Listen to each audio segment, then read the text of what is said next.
charitable impulse will be the ruin of this household's reputation, and I shall not permit such disgrace to flourish under my roof. The grand estate of Ashmore Manor stood as a testament to the Duke of Pemberton's considerable wealth and influence in the rolling hills of Virginia, its white columns gleaming like ivory tusks against the emerald landscape that stretched toward the distant Blue Ridge Mountains. Lillian, Duchess of Pemberton, moved through the marble halls with the practiced grace of one born to privilege, her silk morning dress rustling softly as she supervised the daily operations of their magnificent home. The year 1847 had brought unprecedented prosperity to their tobacco plantations, and the Duke's investments in railroad ventures had secured their position among the most influential families in American society. Every morning began with the same ritual of refined elegance that had defined their 3 years of marriage. Breakfast served on bone china in the sunlit conservatory, with crystal glasses catching the light like scattered diamonds, while uniformed servants moved with silent efficiency between the mahogany furniture. The Duke maintained his European sensibilities despite their American residence, insisting upon formal dress codes, elaborate dinner parties, and strict adherence to the social protocols that distinguished their class from the merely wealthy merchants and industrialists who sought their acceptance. Lillian had adapted seamlessly to this lifestyle, her natural compassion tempered by the understanding that their position required careful maintenance of appearances. The social calendar demanded constant attention to detail, with invitations arriving daily for balls in Richmond, hunting parties at neighboring estates, and charitable events, where the elite gathered to display their benevolence while reinforcing their social bonds. Lillian particularly enjoyed the literary salons hosted by Mrs. Harrison at Willowbrook, where discussions of poetry and philosophy provided intellectual stimulation beyond the usual concerns of household management and social obligations. These gatherings offered her opportunities to engage with ideas about human dignity and social responsibility that stirred something deeper than mere social duty within her generous heart. The Duke's business interests required frequent travel to New York and Philadelphia, leaving Lillian to manage the estate's daily operations with increasing independence and confidence. She had developed genuine affection for the household staff, learning their names and taking interest in their welfare in ways that surprised the more experienced servants who had worked for previous aristocratic families. Her morning walks through the gardens often extended to conversations with the groundskeepers about their families, their concerns, and their hopes for the future of the estate. The afternoon routine typically included correspondence with family in England, review of household accounts, and preparation for evening entertainment or social visits. Lillian found particular satisfaction in managing the estate's charitable obligations, overseeing distribution of food and supplies to local families during difficult seasons, and coordinating with the parish rector regarding assistance for those in need.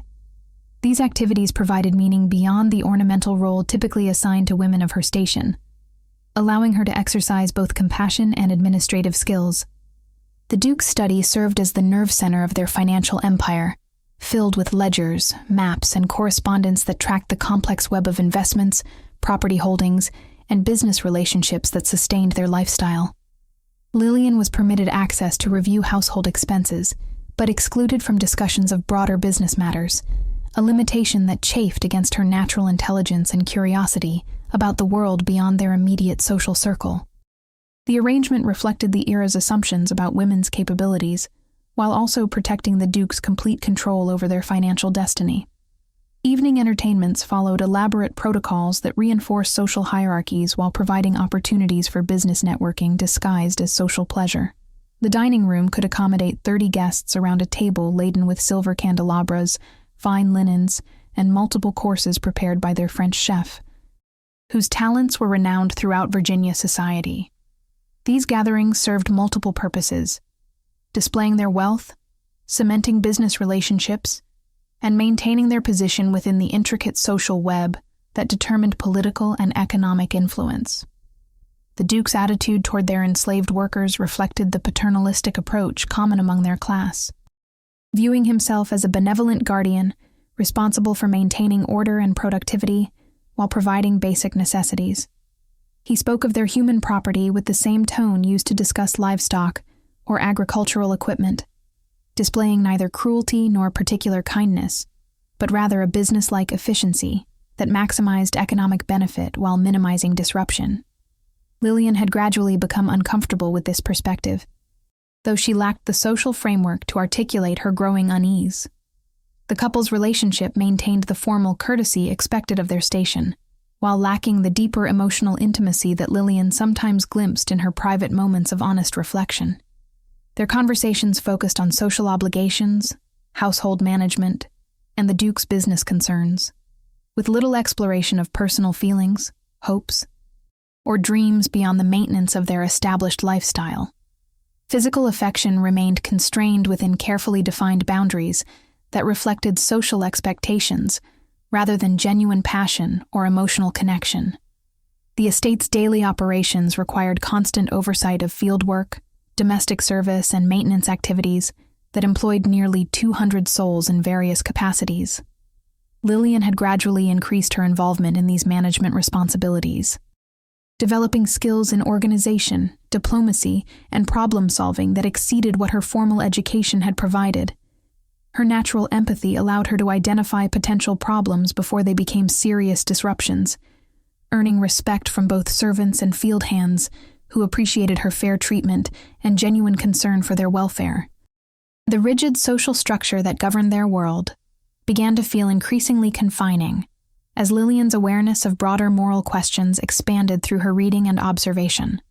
Books arriving from England and France included works by authors who questioned traditional assumptions about human nature, social organization, and moral responsibility, providing intellectual challenges that stimulated her growing sense of discomfort with accepted practices.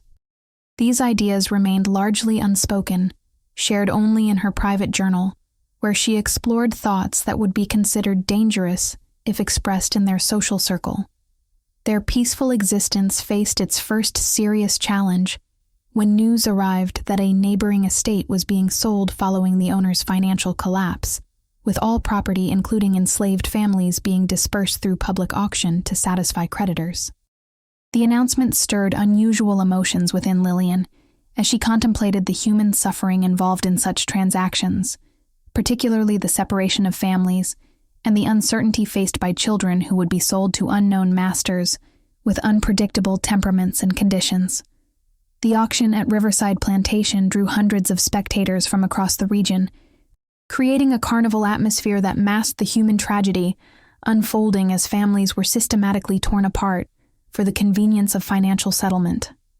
Lillian attended reluctantly, accompanying the Duke, who saw potential opportunities to acquire skilled workers for their expanding operations, though she found herself increasingly disturbed by the casual efficiency with which human beings were evaluated, categorized, and sold like any other commodity.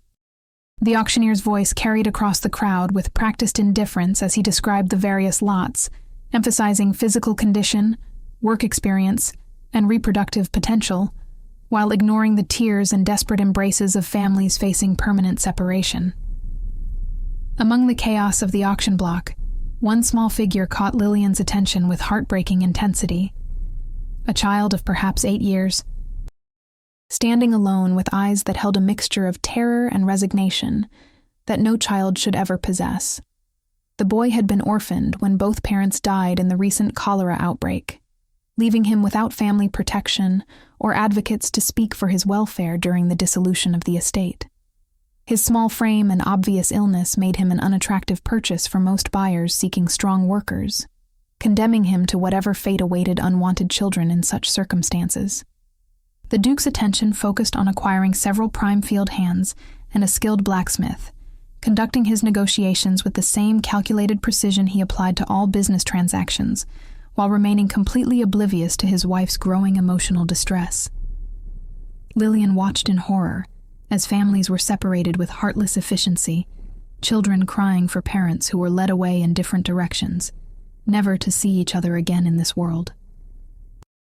The legal and social system that permitted such cruelty operated with the blessing of church and state, making resistance appear not only futile but actually treasonous to the established order.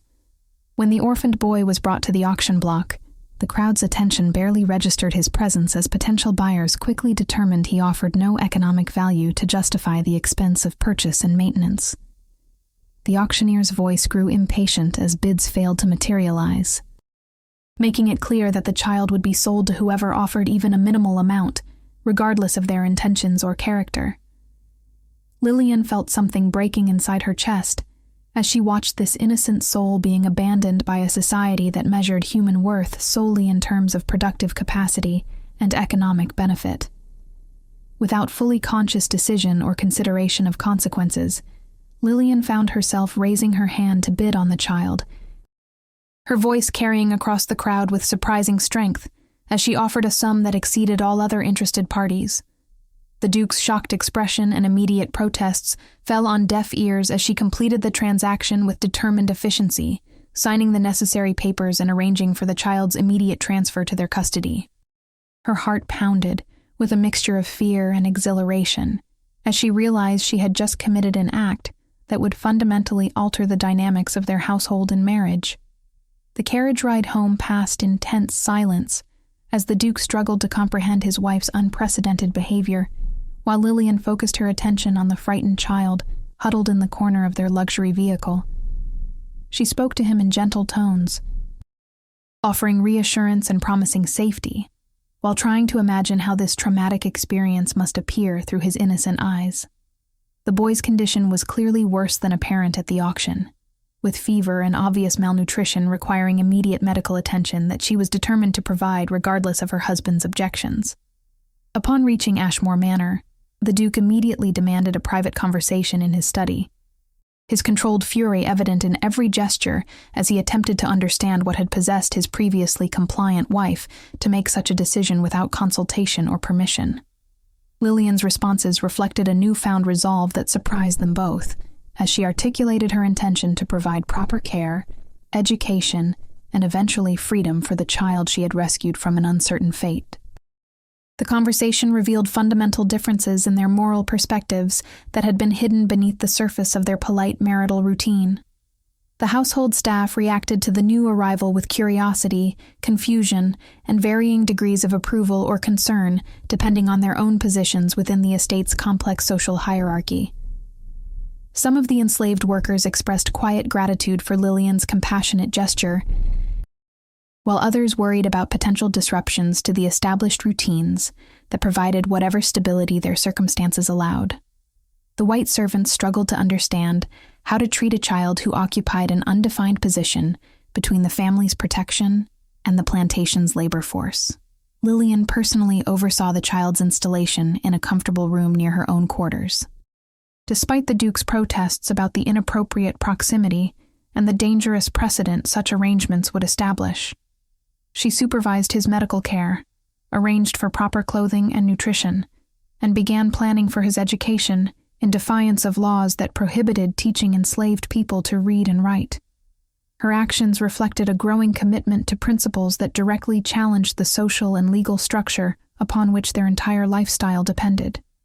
The Duke's business associates and social circle learned of the incident through the inevitable gossip networks that connected all aristocratic households, generating a mixture of amusement, concern, and criticism about the Duchess's eccentric behavior.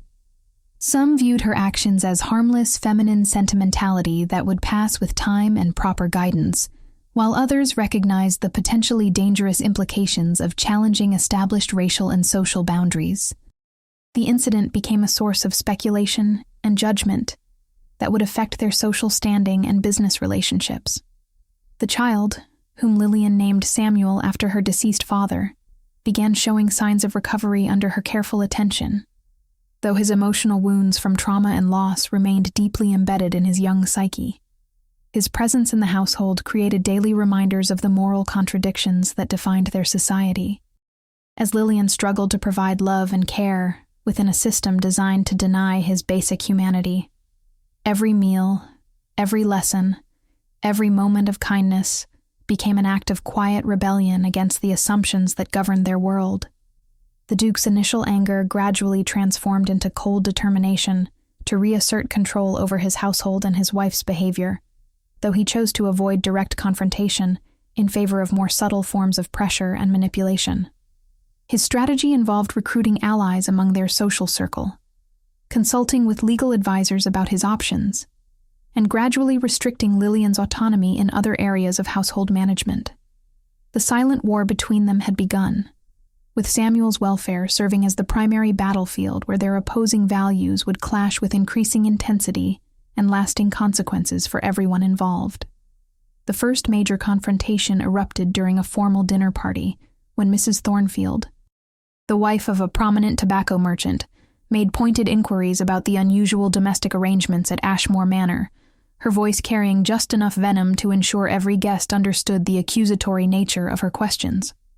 The conversation had been carefully orchestrated by the Duke, who provided his social allies with ammunition to pressure Lillian into abandoning her dangerous experiment in Christian charity that threatened to undermine the racial hierarchy upon which their economic system depended.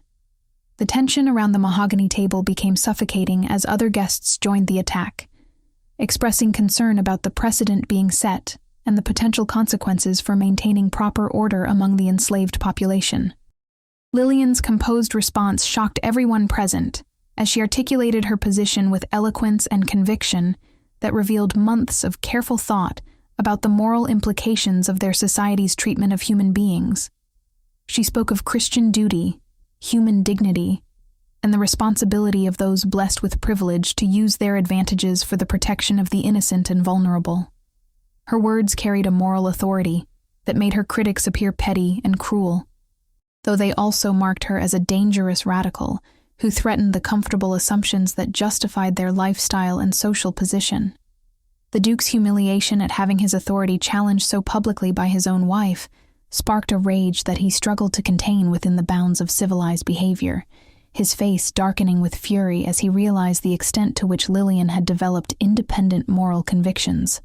The evening ended in disaster, as guests departed early, carrying tales of domestic discord and dangerous ideas that would spread throughout their social circle like wildfire.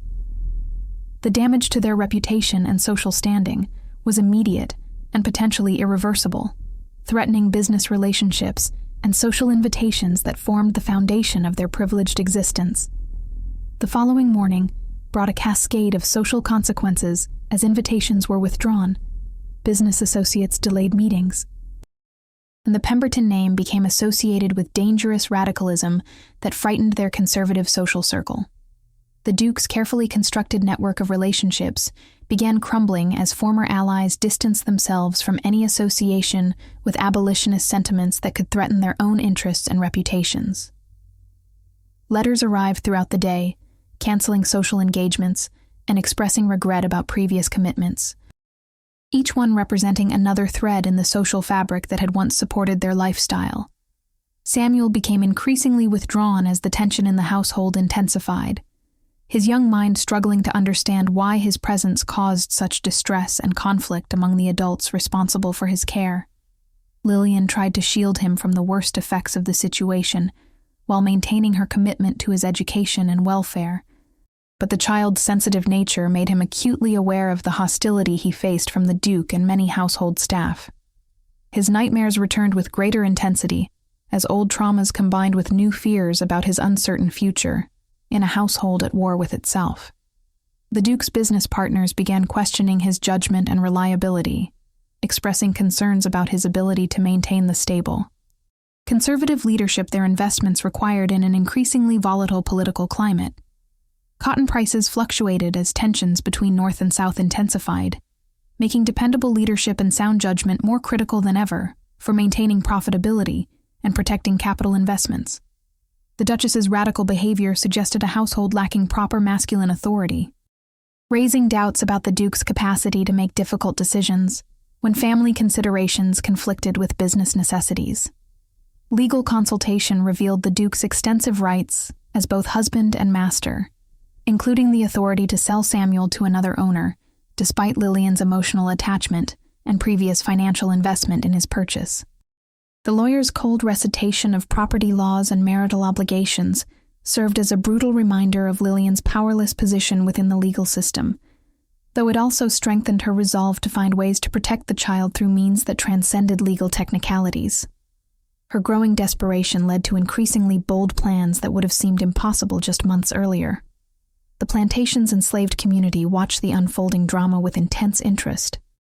Recognizing that Samuel's fate would establish important precedents about the possibilities for compassionate treatment and eventual freedom, some workers expressed quiet support for Lillian's actions, while others worried about potential retaliation if the Duke's anger extended beyond his immediate family to include the entire enslaved population. The delicate balance of power that maintained relative peace on the plantation began shifting as questions about authority, justice, and human dignity entered discussions that had previously focused solely on survival and endurance. Religious conviction became Lillian's strongest source of strength, as she struggled with the apparent contradiction between Christian teachings about love and charity and the social system that demanded obedience to established authority, regardless of moral consequences.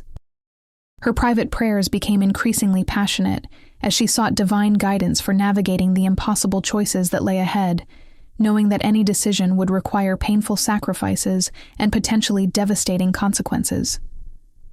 The local minister's refusal to support her position left her spiritually isolated, but also forced her to develop a more personal and authentic relationship with her faith.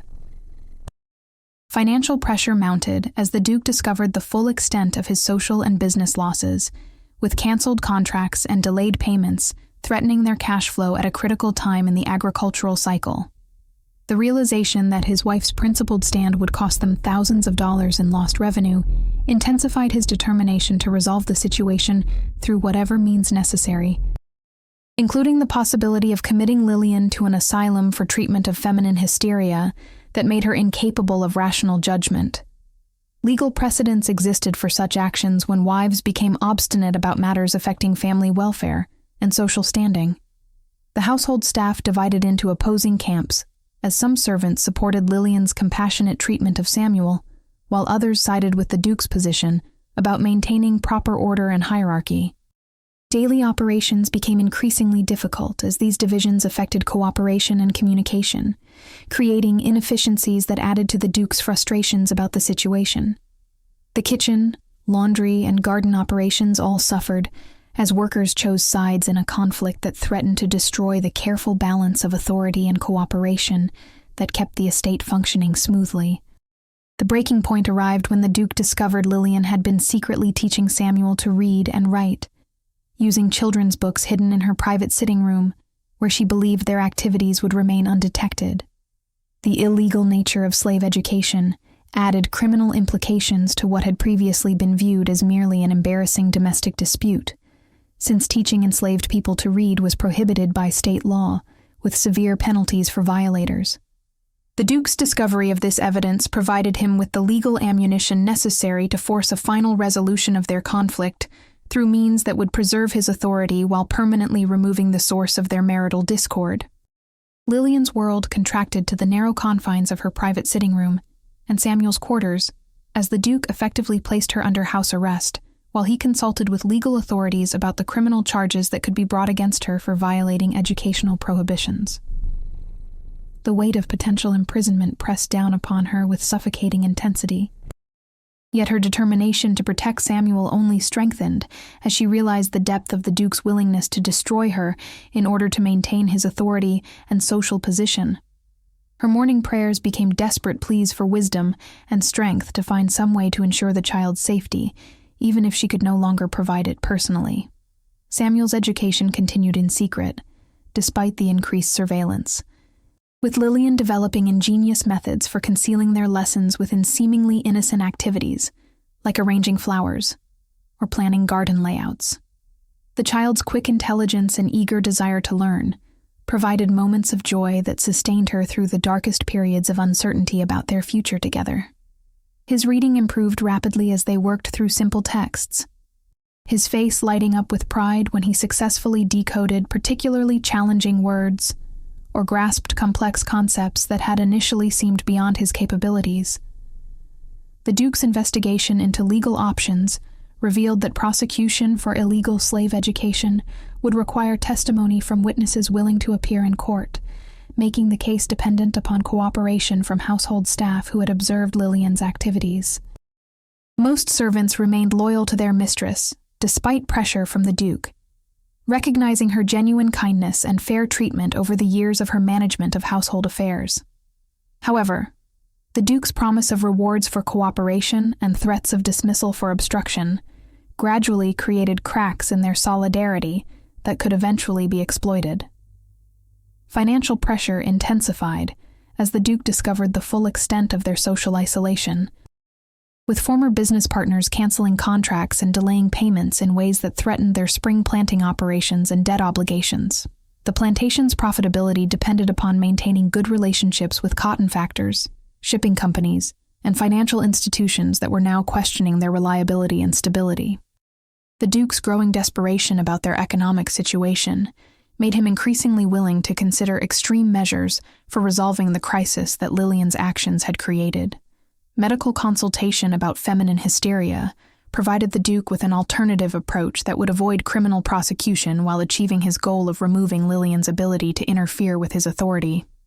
The doctor's diagnosis emphasized the dangerous effects of excessive reading and moral excitement on the female constitution, recommending immediate treatment in a specialized facility where rest and proper guidance could restore her mental balance. The proposed treatment would involve complete isolation from stimulating influences, including any contact with the source of her unhealthy fixation. Lillian's attempts to secure outside support met with polite refusal from family members and former friends who feared association with her radical positions would damage their own social standing and business interests. Letters to her brother in England received brief responses acknowledging her situation while expressing regret about their inability to provide assistance in domestic matters that fell within her husband's legitimate authority. The isolation forced her to confront the reality that principled action often required accepting complete responsibility for consequences without expectation of rescue or support from others.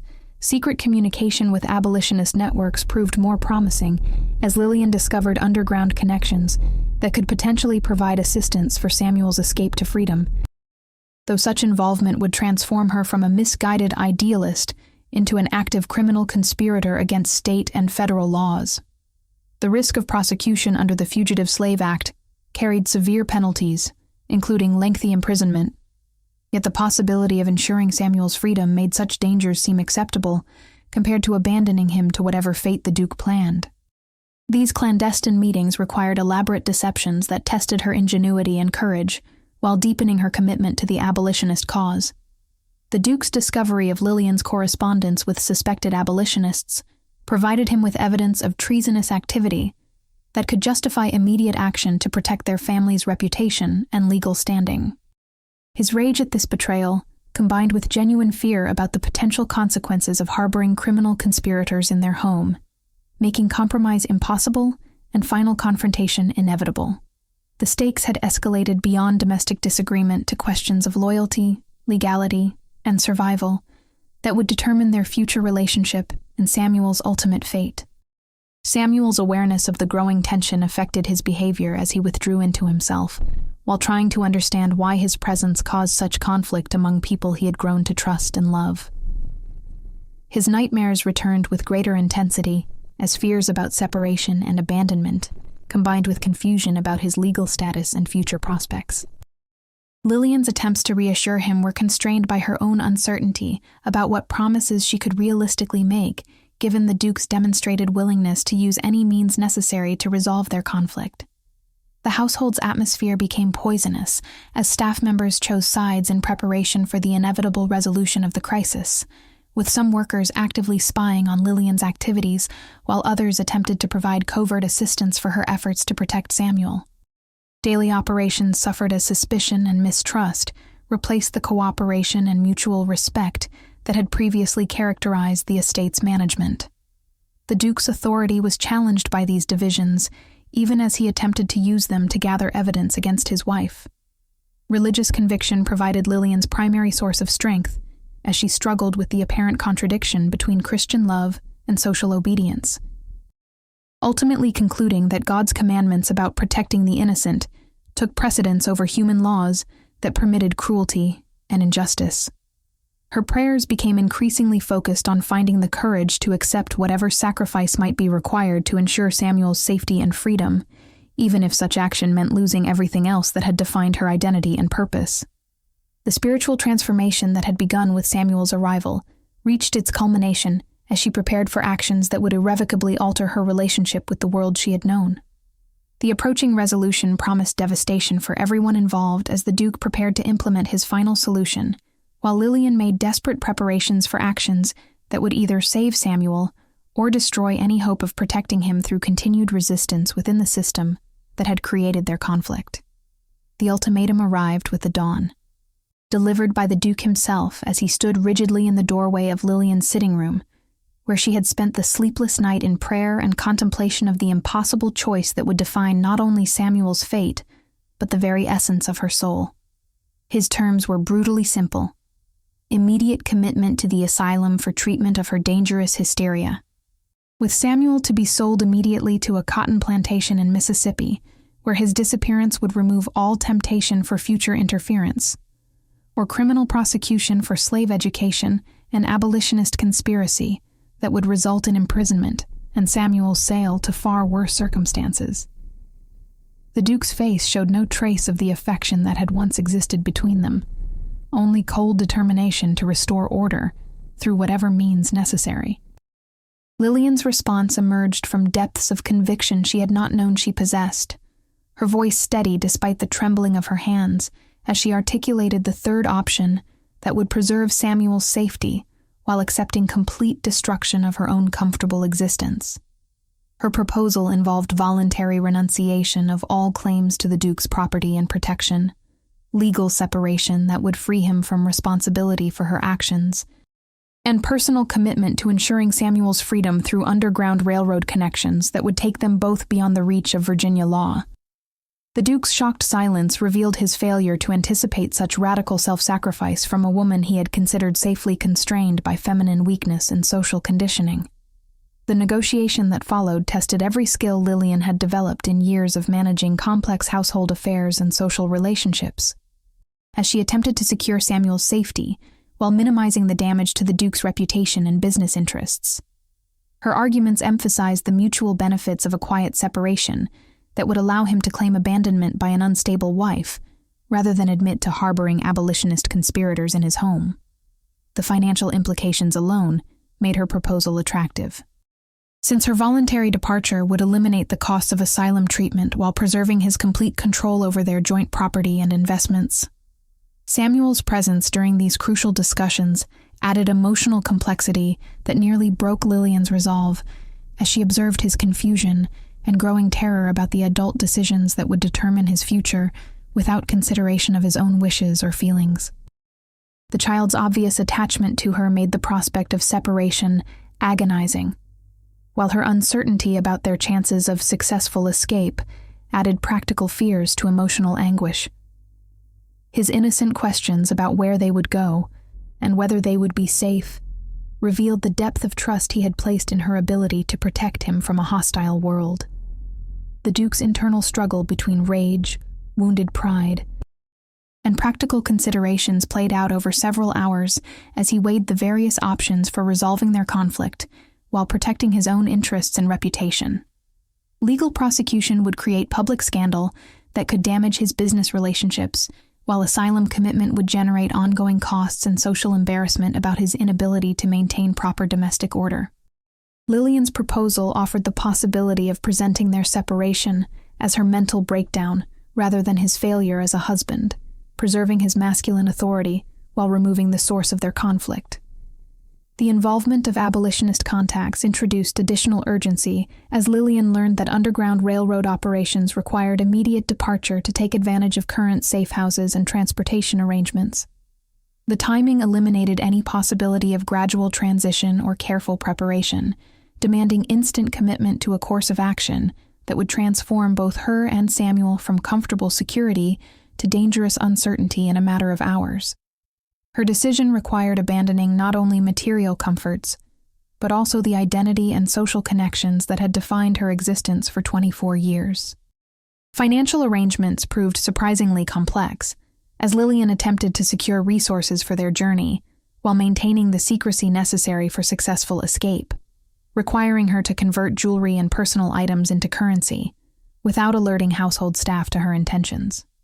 The Duke's willingness to provide modest funding for their departure reflected his desire to expedite their removal, rather than any remaining affection or concern for her welfare. Their business relationship replaced marital bonds as they negotiated the practical details of permanent separation with the same efficiency they had once applied to household management. The psychological preparation for abandoning her privileged existence challenged Lillian's courage more severely than the physical dangers of their planned escape, as she contemplated exchanging luxury and security for poverty and constant fear of capture.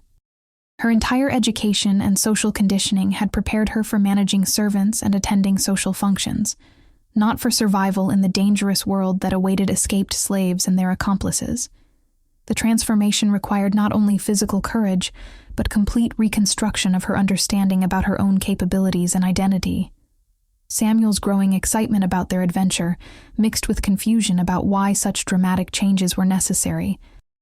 His child's perspective unable to fully comprehend the social and legal forces that made their current situation impossible to maintain. Lillian's attempts to explain their circumstances in terms he could understand revealed the fundamental irrationality of a system that classified human beings as property while expecting them to behave with moral responsibility. His innocence provided both motivation for her sacrifice and heartbreaking reminder of the world's cruelty toward those unable to protect themselves. The final decision crystallized during Lillian's last prayer in the chapel, where she had once found comfort in conventional religious observances that now seemed inadequate for the moral complexities they faced. Her commitment to protecting Samuel at any cost merged with growing conviction that resistance to injustice was itself a form of religious duty that transcended social expectations about feminine submission and racial hierarchy. The transformation from dutiful wife to active conspirator felt like spiritual rebirth that aligned her actions with her deepest moral convictions. The Duke's grudging respect for Lillian's unexpected strength complicated his anger as he recognized the courage required for her chosen course of action, though such admiration remained subordinate to his primary concern about protecting his own interests and reputation.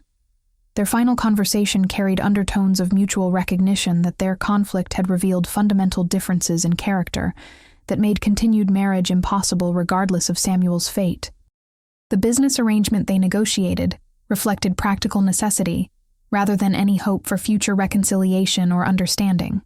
The moment of final commitment arrived, as Lillian gathered their few possessions, while Samuel waited trustingly for her to lead him toward whatever adventure lay ahead, his faith in her protection both inspiring and terrifying as she contemplated the enormous responsibility she had accepted for his welfare and freedom. The weight of their shared future pressed down upon her with suffocating intensity, yet her determination only strengthened as she realized that protecting Samuel's innocence required accepting complete uncertainty about her own survival and happiness in the dangerous world that awaited them beyond the comfortable boundaries of Ashmore Manor. The journey toward freedom began before dawn on a moonless night that provided natural concealment for their desperate escape from everything that had once defined Lillian's existence, her trembling hands clutching Samuel's small fingers as they made their way through the shadowy gardens where she had once planned flower arrangements and supervised elegant social gatherings. The weight of their meager possessions felt enormous compared to the luxury they were abandoning. Yet each step away from Ashmore Manor brought relief, mixed with terror, about the unknown dangers that awaited them in a world where former slaves and their accomplices faced constant threat of capture and punishment. The first Underground Railroad contact proved to be a Quaker family, whose simple farmhouse represented salvation, despite its stark contrast to the mansion they had fled. The transformation from aristocratic lady to fugitive conspirator challenged every assumption Lillian had held about her own capabilities and character, as survival required skills that her privileged education had never contemplated teaching. Manual labor, simple cooking, and basic self-defense became daily necessities as they moved through a network of safe houses operated by people whose courage and compassion far exceeded anything she had witnessed in aristocratic social circles. Samuel's resilience and adaptability amazed her, as he embraced each new challenge with enthusiasm that suggested his young spirit was finally free to develop, without the psychological constraints that had shadowed his life at the plantation. The physical hardships of their journey paled beside the emotional devastation of recognizing how completely her former life had been built upon the suffering of others. as exposure to the Underground Railroad revealed the true extent of slavery's cruelty and the heroic resistance it generated among both enslaved and free people committed to justice. Each safe house contained stories of families torn apart, children sold away from parents, and individuals who had risked everything for the possibility of freedom that most people took for granted. Lillian's growing understanding of these realities transformed her guilt about her privileged past into determination to dedicate whatever remained of her life to opposing the system she had once accepted without question. Samuel's education continued during their travels, as sympathetic abolitionists provided books and writing materials that allowed his intellectual development to flourish without the secrecy and fear that had constrained their lessons at Ashmore Manor. His quick progress and eager questions about the world beyond slavery revealed the tragedy of potential that was routinely destroyed by a system that refused to acknowledge the humanity and intelligence of its victims. The joy of watching him discover literature, mathematics, and natural science provided moments of happiness that sustained Lillian through the darkest periods of uncertainty about their ultimate destination and safety. Financial resources proved more challenging than anticipated as their small cache of converted jewelry and currency dwindled rapidly, while the costs of transportation, food, and shelter consumed their limited funds faster than expected. Lillian's willingness to accept employment as a domestic servant shocked Underground Railroad contacts, who recognized her aristocratic background, but admired her determination to earn their way rather than depend upon charity indefinitely. The work was physically demanding and socially humiliating compared to her former status. Yet the honest wages and respectful treatment from abolitionist employers provided dignity that had been missing from her previous existence as an ornamental wife. The psychological adjustments required for their new identity as mother and adopted son fleeing from Southern tyranny forced Lillian to develop acting skills that concealed their true relationship while maintaining the emotional bonds that had motivated their escape. Samuel's natural intelligence allowed him to adapt quickly to the fiction that protected them from scrutiny, though his occasional questions about their deception revealed the confusion such necessary lies created in his developing moral understanding. Their growing relationship transcended the artificial categories that had initially defined their connection, evolving into genuine maternal love that made their shared hardships feel worthwhile despite the dangers they continued to face. The network of Underground Railroad operators represented a cross-section of American society that challenged Lillian's previous assumptions about class, race, and moral character, as she encountered courage and compassion among people her former social circle would have dismissed as inferior or irrelevant. Free blacks, poor whites, immigrants, and religious minorities worked together with a unity of purpose that contrasted sharply with the competitive individualism that had characterized aristocratic society. Their willingness to risk their own safety for strangers demonstrated a practical Christianity that had been absent from the formal religious observances that had once provided her spiritual guidance. The constant threat of capture created a psychological tension that tested both Lillian's courage and Samuel's emotional stability as they lived with daily awareness that discovery would mean separation, imprisonment, and possibly death for those who had helped them. Each new city, each transfer between safe houses, each interaction with strangers carried the possibility of betrayal or recognition that could destroy not only their own hopes for freedom, but also the elaborate network of people working to help others escape slavery. The weight of responsibility for protecting both Samuel and their Underground Railroad contacts added layers of complexity to decisions that had once seemed simple matters of right and wrong. Samuel's growing understanding of their situation revealed itself through nightmares and periods of anxiety that reminded Lillian of the psychological trauma he had experienced during the plantation auction and its aftermath.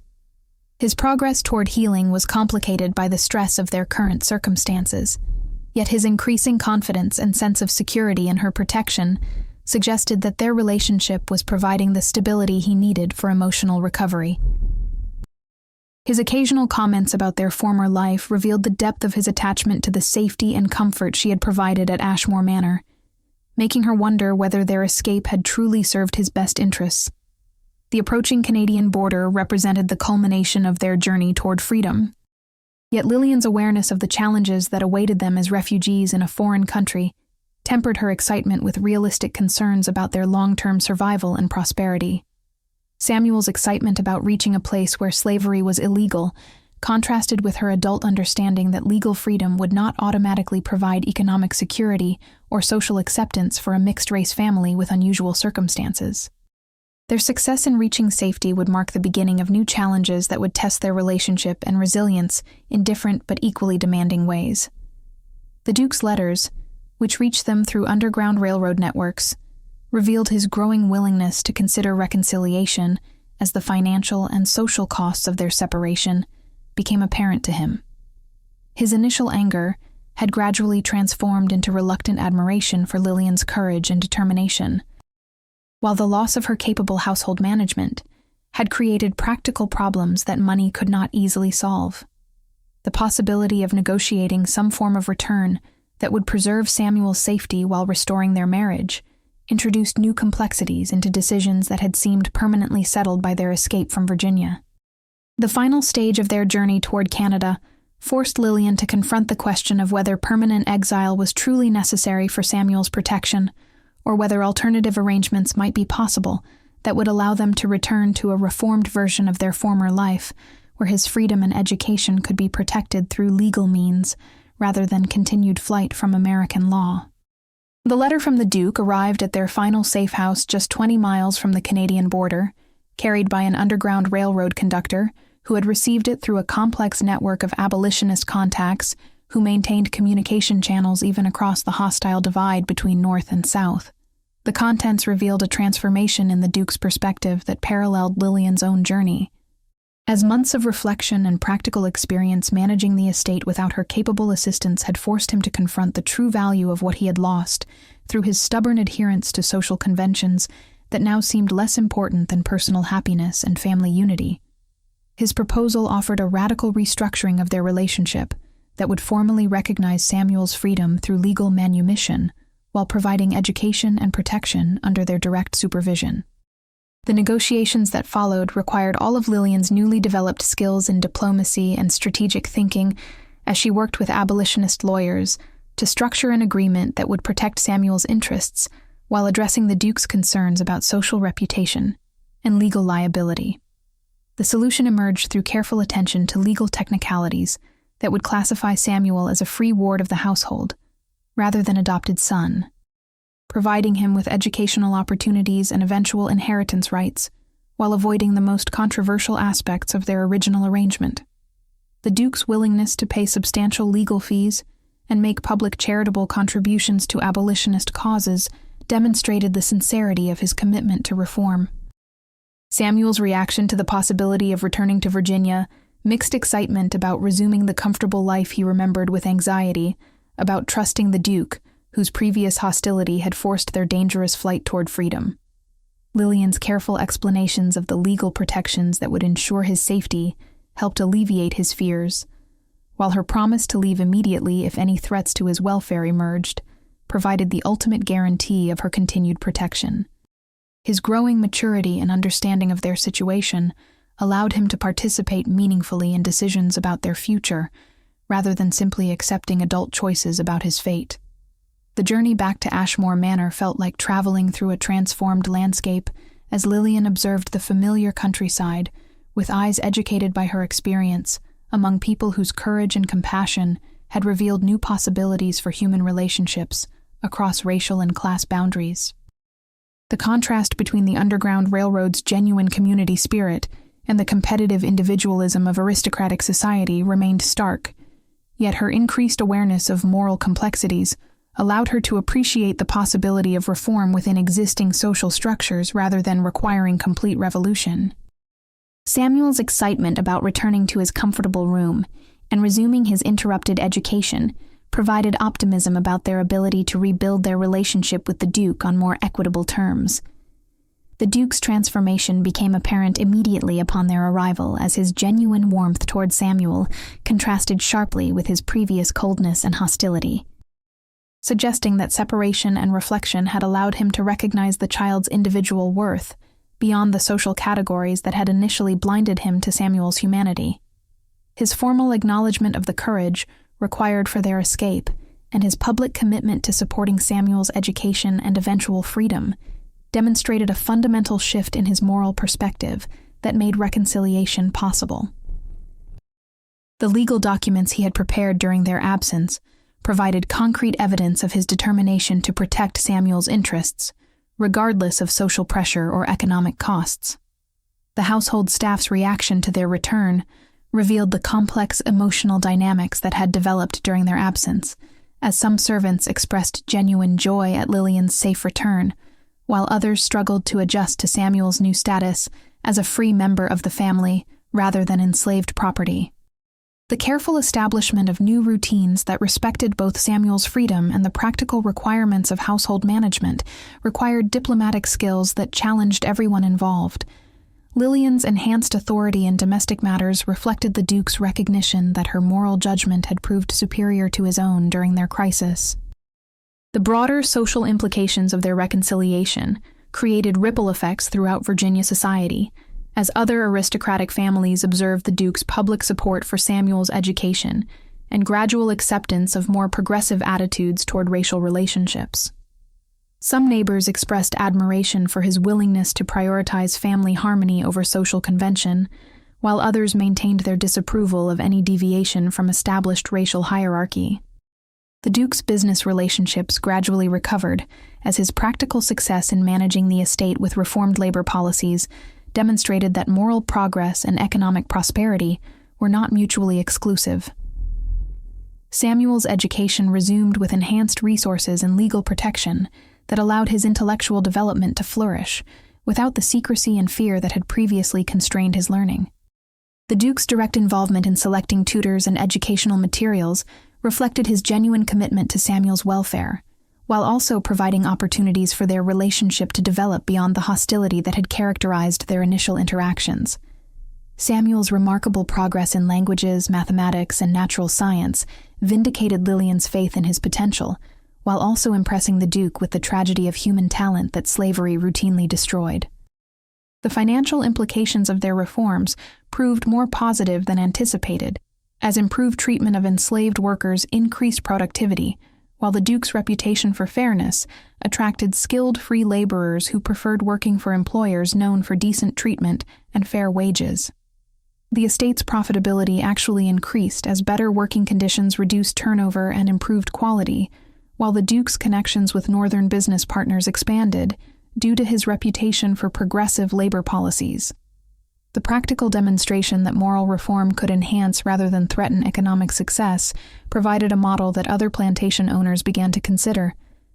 Religious conviction provided the foundation for their transformed family relationship, as all three members found deeper spiritual meaning in daily practices that reflected genuine love and mutual respect, rather than the formal obligations that had previously defined their interactions.